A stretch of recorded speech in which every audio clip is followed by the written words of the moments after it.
নমস্কাৰ বন্ধুসকল, আপোনালোক সকলোকে আমাৰ চেনেল অসমলৈ স্বাগতম জনাইছোঁ। আশা কৰোঁ আপোনালোক সকলোৱে ভালে আছে। বন্ধুসকল, আপোনালোকৰ নেপকৰ ফালৰ পৰা ৰিক্ৰুইটমেণ্ট ওলাইছিলে একাউণ্টেণ্টৰ বাবে, আৰু এইটো আপোনাৰ দুটা ব্ৰাঞ্চতে আছে। এটা হ'ল শ্বিলং আৰু এটা হ'ল আপোনালোকৰ ডিব্ৰুগড় যোনটো ব্ৰাঞ্চ আছে তাতে। আৰু ডিব্ৰুগড় যোনটো ব্ৰাঞ্চ আছে তাৰ বাবে পষ্ট আছে আপোনালোকৰ আনৰিজাৰ্ভ কেটেগৰীৰ বাবে এটা পষ্ট, আৰু মেঘালয় যোনটো আপোনালোকৰ ব্ৰাঞ্চ আছে মানে শ্বিলঙৰ যোনটো ব্ৰাঞ্চ আছে তাৰ বাবে আপোনালোকৰ recruitment all total post vacancies আছে 4টা, আনৰিজাৰ্ভৰ বাবে 3টা আছে, আৰু ST সকলৰ বাবে এটা পোষ্ট ৰিক্ৰুইটমেণ্ট আছে।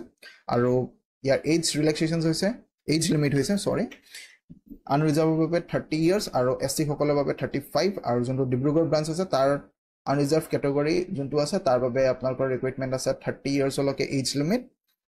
আৰু ইয়াৰ বাবে কোৱালিফিকেশ্যনছ আপোনালোকৰ লাগিব বিকম লাগিব, একাউণ্টেঞ্চিত আৰু অডিটিঙত আপোনালোকে মেজৰ লৈ পেলাই যদি পাছ কৰিছে তেতিয়াহ'লে আপোনালোকে এইটোৰ বাবে এপ্লাই কৰিব পাৰে। আৰু ICI আৰু ICWA আপোনালোকে যদি ইণ্টাৰ্ণশ্বিপ কৰি থৈছে তেতিয়াহ'লে আপোনালোকে এপ্লাই কৰিব পাৰে, ঠিক আছে। আৰু ইয়াৰ এজ ৰিলেক্সেশ্যনছ হৈছে আপোনালোকৰ গভৰ্ণমেণ্টৰ গাইডলাইনছৰ মতে যোনটো আপোনালোকৰ আপাৰ এজ ৰিলেক্সেশ্যন সেইটোৰ মতে হ'ব আপোনালোকৰ টোটেলি, ঠিক আছে।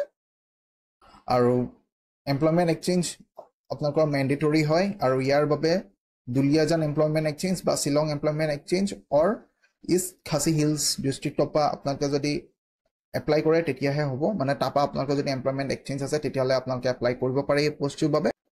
লাষ্ট ডেট হৈছে 17 অক্টোবৰ, মানে 27 ছেপ্টেম্বৰৰ পৰা ষ্টাৰ্ট হৈছে আপোনালোকৰ, আৰু ক্ল'জ হ'ব আপোনালোকৰ 17 অক্টোবৰৰ ভিতৰত। আৰু আপোনালোকে এপ্লাই কৰিব পাৰিব http.nepco.in আপোনালোকে এপ্লাই কৰিব পাৰিব, ঠিক আছে। আৰু এজ ৰিলেক্সেশ্যনছ আপাৰ এজ কেলকুলেট হ'ব আপোনালোকৰ জুনলৈকে। আপোনালোকে মেট্ৰিকুলেশ্যন চাৰ্টিফিকেটছ আৰু গোটেইখিনি আপোনালোকে য'ত য'ত ইণ্টাৰ্ণশ্বিপ কৰিছিলে গোটেইখিনি আপোনালোকে এপ্লাই কৰিব লাগিব, মানে আপলোড কৰিব লাগিব চাৰ্টিফিকেটছখিনি, ঠিক আছে। একদম টোটেলি লিগেল হ'ব লাগিব। আৰু আপোনালোকে যে মাৰ্কশ্বিট যিখিনি যে কৰিছিলে বিকমলৈকে গোটেইখিনি আপোনালোকে মাৰ্কশ্বিটছ বগেৰা গোটেইখিনি আপোনালোকে ছাবমিট কৰিব লাগিব। আৰু আপোনালোকে যদি কাষ্ট চাৰ্টিফিকেট এপ্লাই কৰে, কাষ্টৰ মতে যদি আপোনালোকে এপ্লাই কৰে তেতিয়াহ'লে আপোনালোকে ST OBC আৰু NCL OBCৰ কাৰণে আপোনালোকৰ NCL মেণ্ডেটৰী হয়, ঠিক আছে।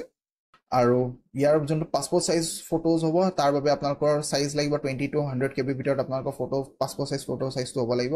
আৰু ছিগনেচাৰ যোনটো হ'ব সেইটো আপোনালোকৰ 20 KB to 100 KB ভিতৰত আপোনালোকৰ হ'ব, ঠিক আছে।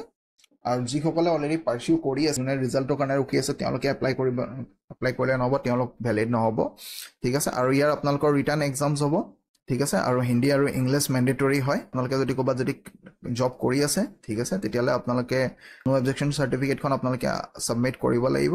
আৰু এপ্লাই কৰাৰ আগত আপোনালোকে গোটেই এলিজিবিলিটি ক্ৰাইটেৰিয়াটো গোটেইটো পঢ়ি ল'ব, ঠিক আছে। ৰিটাৰ্ণ কেনেকৈ আপোনালোকে এপ্লাই কৰিব লাগিব সেইটো গোটেইটো মই বাৰু বুজাই দিলোঁ, কিন্তু হ'লেও আপোনালোকে যদি পঢ়ো বুলি ভাবে আপোনালোকে পঢ়ি ল'ব পাৰিব। আৰু এপ্লাই লিংকটো আপোনালোকে ডেছক্ৰিপশ্যন বক্সত দি দিওঁ, আপোনালোকে তাৰপৰা এপ্লাই কৰি ল'ব পাৰিব, ঠিক আছে। আৰু বন্ধুসকল ভিডিঅ'টো চাই ভাল পাইছে যে প্লিজ লাইক এণ্ড ছাবস্ক্ৰাইব কৰি দিব চেনেলটো। Thank U.